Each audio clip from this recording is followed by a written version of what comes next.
Akhirnya semua sudah selesai ya. Iya, lapar banget nggak sih? Mana belum sarapan. Makan yuk. Iya, aku juga lapar banget sih. Gimana kalau kita cari makan dulu, terus abis itu langsung ngumpulin tempat kita biasa? Ayo, yuk.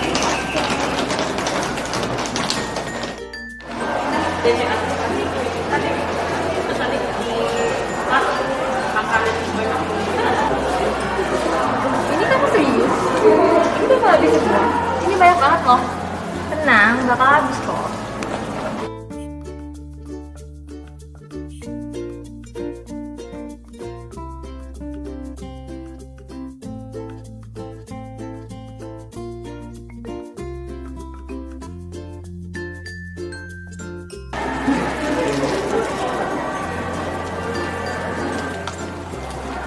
Kenyang deh.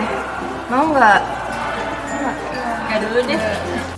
Nah kan, tuh makanan masih banyak loh. Iya, kalau makanan yang nggak habis kayak gini nanti jadi food waste loh. Food waste.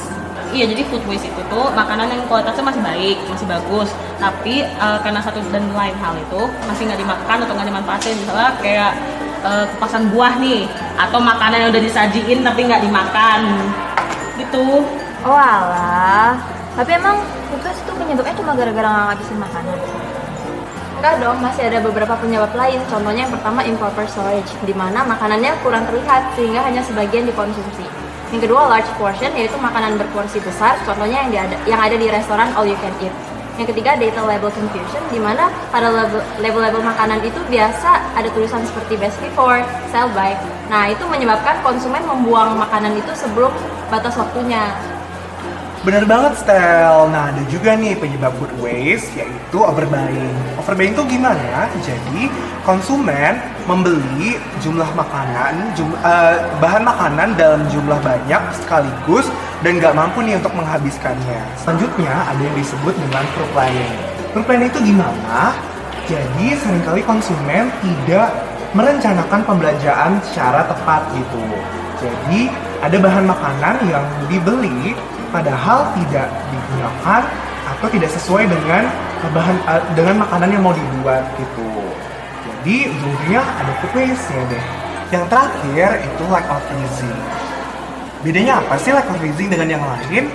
Jadi kita kan tahu nih bahan makanan misalnya susu atau sayuran itu pengemasannya bisa lebih lama apabila disimpan di tempat yang dingin, misalnya di kulkas atau di freezer.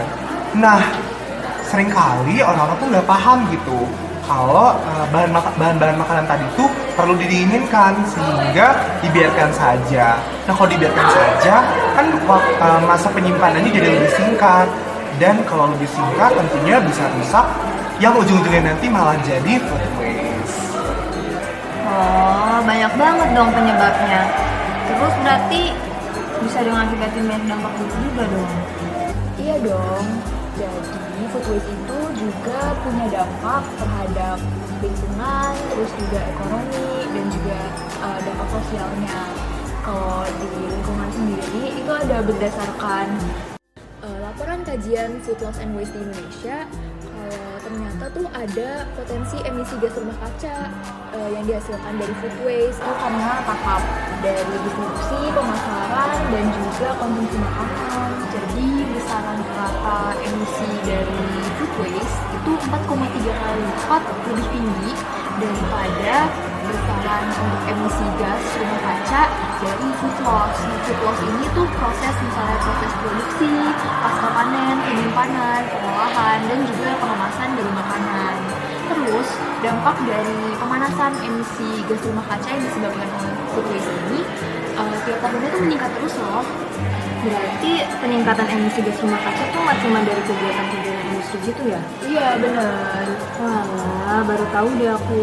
Nah, kalau dampak food waste bagi ekonomi apa?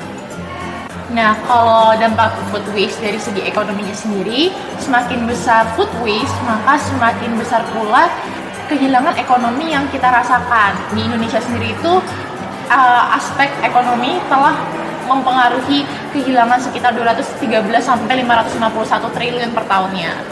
Dibanding dampak ekonomi atau daripada dampak ekonominya, itu ada juga dampak sosialnya. Nah, dari segi sosialnya juga, food waste itu jadi penyebab besar dari derita kelaparan sama ketimpangan sosial, di mana semakin kaya kelompok masyarakatnya ini, masalah food waste itu makin jadi.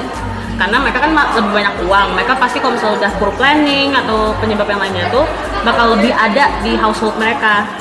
Nah, selain itu, di sisi lain, untuk masyarakat yang miskin malah mereka tuh kurang dapat makanan itu karena penyebaran makanan tuh nggak merata. Berarti food waste tuh bahaya banget ya. Terus apa dong solusi buat nanganin sama mencegahnya? Ada dong, dan kerjanya juga nggak susah. Malah gampang banget loh. Contohnya nih, dengan tidak membeli makanan secara berlebihan. Gimana sih kita nerapinnya? Jadi kalau misalnya nih kita pengen beli makanan buat makan siang, ya kita beli porsi yang sesuai dengan makan siang kita. Kalau misalnya kita juga mau beli buat makan malam, ya kita beli 2 porsi, satu buat makan siang, satu buat makan malam. Tapi pastiin kalau penyimpanan kita tuh yang baik, sehingga makanannya nggak rusak duluan sebelum kita makan nanti malam. Sama ada satu lagi nih, jangan sampai porsi yang kita udah beli atau porsi yang udah kita siapin itu melebihi dari yang bakal kita makan nanti. Seperti itu. Simpan makanan juga ada tata caranya. Ada dong, yang pertama pastiin tempat atau wadah penyimpanan makanan untuk setiap makanan jadi itu terpisah dan memiliki tutup yang dapat menutup sempurna. Namun ventilasinya tetap ada sehingga uap airnya bisa keluar. Kemudian yang kedua itu nggak boleh campur nih makanan jadi sama bahan makanan mentah. Kemudian yang ketiga, letakkan setiap jenis makanan itu sesuai dengan masa simpannya. Nah, yang keempat ini terakhir, kalau misalnya kita menyimpan makanan di kulkas, kita harus tetap memastikan supaya kulkas itu tetap bersuhu dingin. Contohnya kalau di kulkas biasa itu di bawah 5 derajat di bawah 5 derajat Celcius, tapi kalau di freezer itu minimal minus 18 derajat Celcius supaya bakteri dan jamur itu nggak berkembang di makanan. Wah, makasih banyak loh teman-teman. Aku jadi tahu gimana sih caranya biar kita nggak food waste, dan aku bakal terus-terusnya sih belajar gimana cara memporsikan sama gimana caranya kita menyimpan makanan dengan baik dan benar biar nggak food waste. Nah, kalau gitu, biar nggak food waste, kita habisin yuk makanannya bareng-bareng.